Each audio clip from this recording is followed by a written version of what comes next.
Ya saudara, terima kasih Anda masih di Sapa Balik Pagi Ruang Psikologi, dan hari ini Nitya masih bersama dengan Kak Bintang, seorang psikolog klinis, dan kita masih akan membahas topik kita hari ini, komunikasi yang sehat antar pasangan.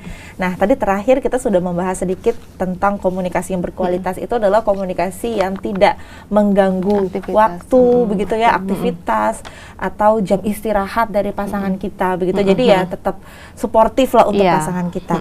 Sehingga kita juga perlu tahu sebenarnya hal-hal apa saja sih yang perlu dikomunikasikan antar pasangan itu apa, Kak, supaya mungkin jadi komitmen gitu. Itu apa yang penting untuk dikomunikasikan? Sebenarnya kalau dalam komunikasi yang kita akan komunikasikan dengan pasangan itu banyak sekali berbagai hal.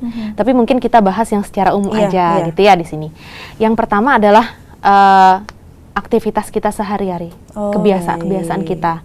Jadi kan setidaknya pasangan tuh tahu ya kesukaan kita apa, tahu hobi kita apa, kegiatan kita dari Senin sampai Minggu tuh tahu apa gitu loh. Ya tapi dengan tidak mengganggu jam istirahat juga kayak gitu.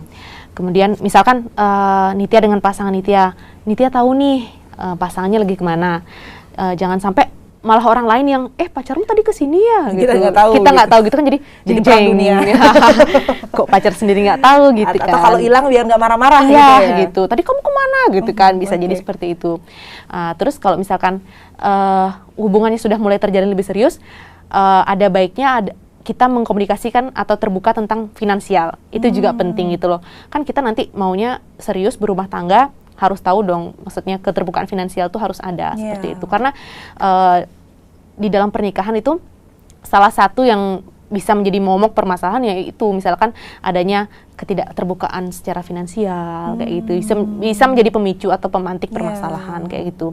Kemudian komunikasi apa lagi yang bisa kita berikan pada pasangan itu adalah ketika misalkan cerita hal-hal yang receh juga bisa sih sebenarnya kalau komunikasi. Kan itu untuk hiburan. Karena gini, bara kalau nggak dikasihin apa sih? Bukan minyak gas itu kan bisa mati juga. Jadi gimana kita bisa memberikan percikan-percikan dalam hubungan supaya tetap on fire gitu on fire gimana gitu. Jadi kayak nggak apa-apa jokes lucu kita share sama pasangan kita untuk meningkatkan komunikasi, terus juga untuk meningkatkan gairah dalam artian kayak semakin cinta nih sama pasangan kayak gitu. Kita kan jatuh cinta sama orang yang sama berkali-kali seperti itu. Jadi bisa ditingkatkan dengan komunikasi yang kayak gitu. Kemudian Diko sudah ada komitmen gitu ya, kayak misalkan setiap hari ini aku beraktivitas ini dan sebagainya. Apakah butuh juga kita untuk memberikan kesempatan atau waktu free time gitu dengan pasangan atau toleransi gitu mungkin, Kak, gimana? Penting nggak? Penting sekali. Kan kita kalau peribahasa bilang janganlah menggenggam pasir terlalu erat. Gitu ya. Jadi berikanlah digenggam nanti semakin hilang. Jadi berikanlah me time kepada pasangan kita. Masa kita mau 7 hari 24 jam bersama pasangan kita kan tidak mungkin gitu ya. Kita harus memberikan sebaiknya kita memberikan kesempatan kepada pasangan kita untuk menjalankan hobinya. Tapi ya dengan catatan mungkin kita tahu nih pasangan kita lagi ngapain kayak itu, lagi menjalankan hobi, misalkan hobinya apa, main voli atau main sepak bola atau hobinya memang lagi memancing kayak itu kan sekarang. Yang penting kita tahu kayak kita berikan waktu. Toleransi adalah gitu ya, komunikasi dan toleransi penting. Komunikasi dan toleransi itu penting gitu, saudara. Nah, kemudian apa sih yang dapat kita lakukan gitu untuk meningkatkan kualitas ya dari hubungan kita dengan pasangan? Itu apa aja nih, Kak, tipsnya? Mungkin dijabarin sekalian, kita nyatet juga nanti. Banyak hal yang sebenarnya bisa kita lakukan untuk menjaga kualitas dan efektivitas dari komunikasi terhadap pasangan. Yang pertama itu adalah terbuka dan jujur terhadap pasangan kita. Hindari untuk tidak terbuka menyembunyikan sesuatu tuh hindari. Kecuali ya memang itu benar-benar rahasia banget gitu ya, privacy banget. Ini dalam hal pacaran saya masih katakan, karena kan kita punya privacy sendiri, pasangan juga punya privacy sendiri.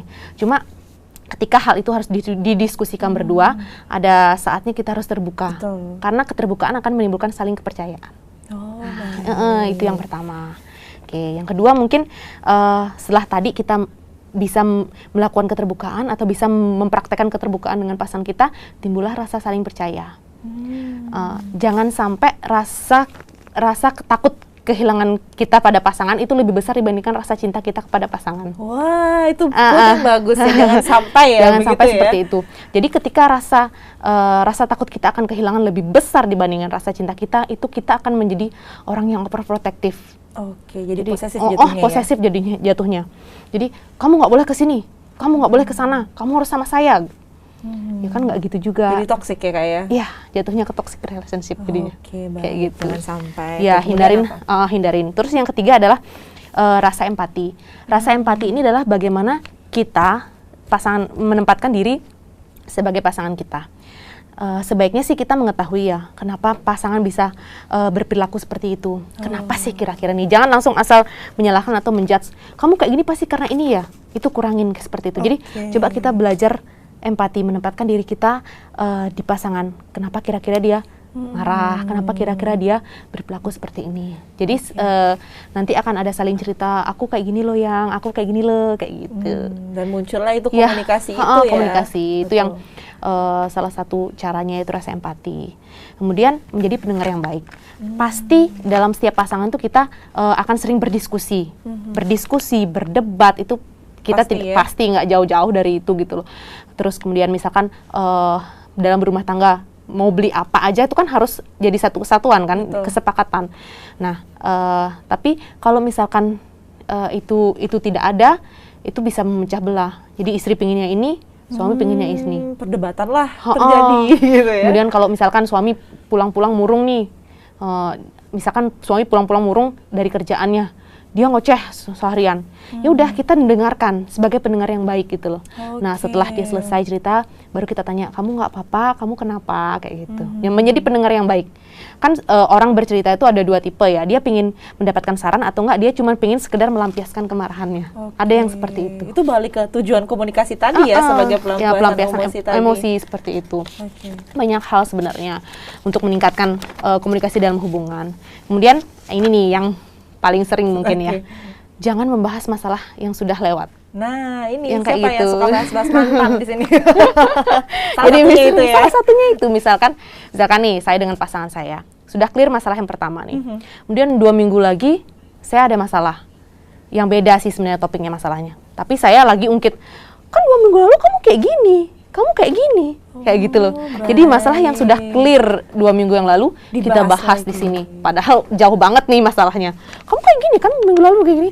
Jadi kan ada kesan bahwa oh nggak selesai nih masalah yang kemarin, unfinished business jatuhnya. Jadi kan itu membuat kayak pasangan saya jadi apaan sih nih orang kok dibahas lagi yang itu, yang udah nggak baik itu dibahas lagi, kan udah clear sekarang. Muncullah lagi komunikasi yang tidak tepat. Kayak gitu. Suka ngungkit masalah. Sudah lewat ya. Ibaratnya luka udah hampir kering, dikopek-kopek lagi. Luka lagi. Jadi kan luka lagi. Jadi komunikasinya nggak efektif lagi, nggak baik lagi itu. Kemudian gini, ada baiknya tenangkan diri saat kita bertengkar atau marah. Ada yang pernah bilang bahwa jauhilah dulu sumber kemarahan sampai kita berkepala dingin baru kita selesaikan. Soalnya kan takutnya adalah ketika marah itu bisa jadi akan keluar kata-kata yang kurang enak karena kan kita ngeluarin kata tanpa berpikir. Pernah kejadian seperti itu soalnya, maksudnya kayak sering kali nanti menyesal lah belakangnya. Tapi udah maksudnya pasangan kita sudah kadung sakit hati, ya udah. Jadi kan agak susah untuk membangun lagi kepercayaan tersebut yang karena sudah. Kalau kita lagi emosi, ada baiknya kita meredam dulu baru ngomong gitu ya. Ada baiknya meredam, ada baiknya introspeksi diri dulu. Jauhilah sumber kemarahan kita. Jadi kan kita bisa berpikir bahwa oh tadi saya marah kenapa ya? Oh dia kayak gini, mungkin karena ini akan bisa melihat dari sudut pandang lainnya. Jangan asal saya itu, tidak asal seperti itu gitu. Biar untuk mengurangi keretakan yang lebih besar lagi. Dan untuk menghindari kata-kata dalam komunikasi yang tidak tepat itu Kemudian ya kita sebagai pasangan juga harus menyadari sebenarnya pentingnya komunikasi itu seperti apa. Sangat seperti yang saya katakan tadi di awal, selalu saya tekankan bahwa dalam suatu hubungan atau relationship, itu yang paling dasar itu adalah komunikasi dan toleransi. Seberapa penting komunikasi, komitmen kita di awal tentang komunikasi tersebut dan toleransi. Toleransi dalam artian bahwa seberapa sih batasan kita bisa memaklumi pasangan itu, dan juga Oke. pasangan bisa memaklumi kita.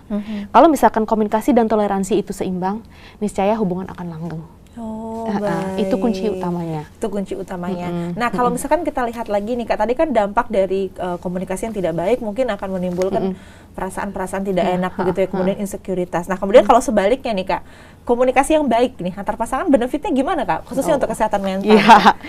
Sebenarnya komunikasi yang baik itu benefitnya banyak sekali, banget ya? banyak banget. Jadi bangun pagi nih misalkan, happy, akan berdampak dengan kesehatan mental kita sendiri. Terus kita menjalani hari-hari itu jadi sukacita, kayak gitu.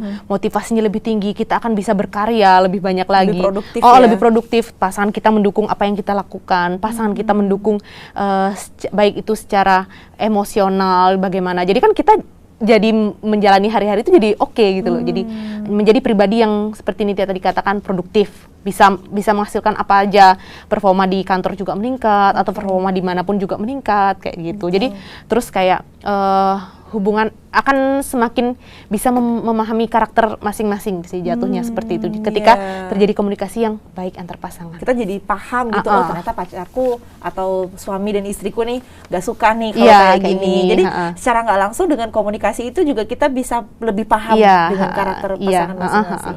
Kemudian dengan produktivitas juga berpengaruh ternyata ya. Berpengaruh. Kalau misalkan ada masalah aja nih kepikiran, jadi kayak misalkan ada masalah nih, terus kita masuk kantor kepikiran, jadinya terbengkalai, kacau balau semua pekerjaan kita karena kita mikirin satu masalah dengan pasangan kita nih aja, gitu. Apalagi pasangan ini kita bisa katakan dia salah satu ya signifikan others kita begitu ya, salah satu orang yang paling mempengaruhi emosi kita gitu. Kalau misalkan komunikasinya nggak lancar, ternyata itu juga bisa mempengaruhi produktivitas kita. Apalagi di tengah pandemi ini kita harus menjaga produktivitas. Menjaga produktivitas dan kesehatan juga. Gitu. Salah satunya mungkin dengan menjaga komunikasi yang baik dengan pasangan, begitu ya, supaya lebih sehat gitu secara mental. Nah, tentunya itu tadi beberapa cara yang sudah disampaikan oleh Kak Bintang. Apa aja yang perlu kita lakukan? Dan kita juga perlu tahu nih, mungkin saudara di rumah ada yang merasa, oh ternyata komunikasiku nih tidak atau kurang baik ternyata setelah saya evaluasi. Gimana sih tipsnya memperbaiki begitu Kak pas komunikasi yang sudah tidak baik ini supaya bisa lebih baik? Mungkin kita akan bahas setelah segmen satu ini. Nah saudara, setelah ini kita akan membahas kira-kira bagaimana tips untuk memperbaiki komunikasi yang kurang efektif. Tapi setelah yang satu ini, untuk itu jangan kemana-mana, tetap di Sapa Bali Pagi Ruang Psikologi.